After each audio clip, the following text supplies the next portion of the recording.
my question for this experiment was, what substance would create the largest crystals? My hypothesis was I thought borax would create the largest crystals because I thought borax had tiny white crystals inside of it, but I later found out alum had tiny white crystals inside of it, and so that's why it grew the largest. And then so, if you want to feel this one, because it's the it's the hardest. Oh yes, crystals. it's very hard. Yeah, and so what I did for my variables were, the dependent variable was the size of crystals, my independent variable was the ingredient to make the crystals, and these are my control variables. Okay. So what I did for this experiment is I mixed hot water with all these substances. I mixed a quarter cup of hot water with 3 tablespoons of each substance, and then mixed them into a measuring cup, and I poured them into the jar. And so what I got for borax was 2.25 centimeters. For alum, I got 6.5 centimeters. For salt, I got 4.5 centimeters. And for sugar, I got 0 centimeters. As you can see here, because it's,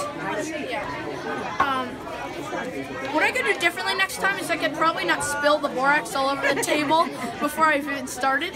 And then I could also find out earlier when to measure them. I thought 5 days would be good, but I found out that after 5 days, borax, I would measure borax on a Friday, and then I would have to come in during the weekend to measure these, and so I thought that wouldn't be accurate if I measured them on Monday, so I thought 7 days would be good.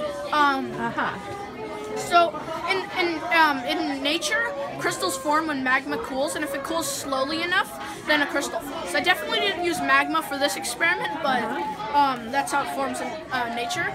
And so what I learned in this, I learned that pencil lead was a crystal, which I never knew before. I also learned that some crystals can generate an electrical field, which I thought was really cool. I see. So are there any questions?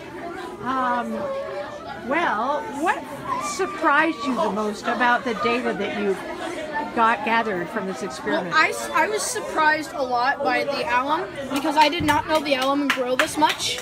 I didn't know any crystals would grow that much. Oh, right. So you could tell it growed because there they are on the string. Yeah. I see. Yeah. Yeah. Okay. Thanks for listening. And is this? I see from your bar graph.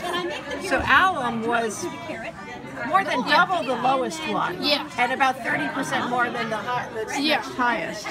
What is alum? Alum is a cooking material, and I'm not quite sure what it's used for in cooking, but I just know it's usually used for cooking. I see. Okay. Great. Would you like to be a scientist later on? Sort of. I mean, what would you like to be? Sort of a cartoonist or a swimmer or a guitar player or something. Oh, that sounds great. Well, anyway, you did a great job with your science. Yeah. Great Thanks. job.